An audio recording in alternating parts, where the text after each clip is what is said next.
I'm starting off my weekend with a trip to Durango to visit my sister and her family, and I thought, what better time than now to just knock out a book. Looking for something light and funny and maybe like 6 or 7 hours long, because that's about how long of a drive from Denver to Durango. Upon Googling, the very top hit for most popular books is Maybe in Another Life by Taylor Jenkins Reid. I will let you know how it goes. So we're in the Sonic drive-thru, and right now everything is going good. The story is following a girl named Hannah, and she seems like a hot mess express. She does not have her life together. She seems like someone who just really leaves things up to fate, but she just doesn't like really want to take responsibility for her own life and her own actions, and she's just kind of a wanderer.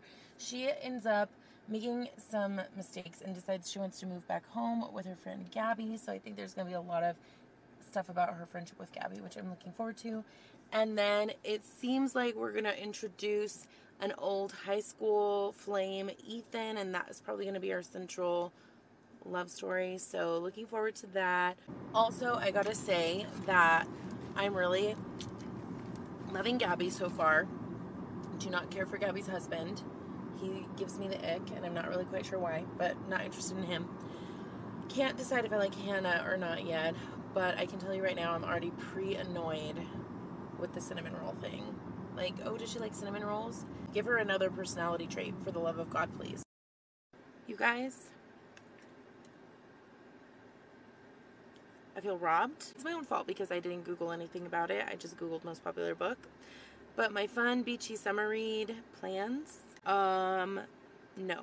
This book is really sad. I just don't see any circumstance happening where it's not going to feel really sad without giving away any spoilies. She finds herself in sort of a multiverse situation where she makes a decision and every other chapter follows that decision. So in one decision, she stays with Ethan at the bar, and that goes down a path, and then there's another decision where she chooses to go home with Gabby, and that goes down another path. Like, I don't know how it's gonna possibly work out. So I'm not exaggerating in the slightest when I say that I had to take a break from this book and just cry a little bit, because it just really hit me. It made me really sad.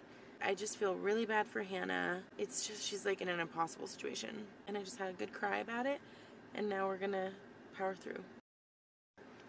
Okay, I finished the book. It was really good. I was very riveted.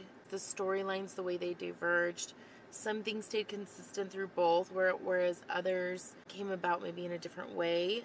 And I don't want to say it was a sad book because it was two timelines. No matter which timeline you get attached to, if any, you don't get as much gratification because both timelines are real and not real. And I think that's the whole point, right? That's the whole point, is that the timelines are what they are, and there are many ways to have a happy life, and there are many ways to have sad things happen in your life. Yeah, so it wasn't gratifying in that way. For me, I'm going to give it a solid 3.5 stars because it was well written and it was engaging and really good. And I just don't feel like it could because of the nature of the way it was written. But definitely pick it up. It's good. Although the cinnamon roll thing never lets up. So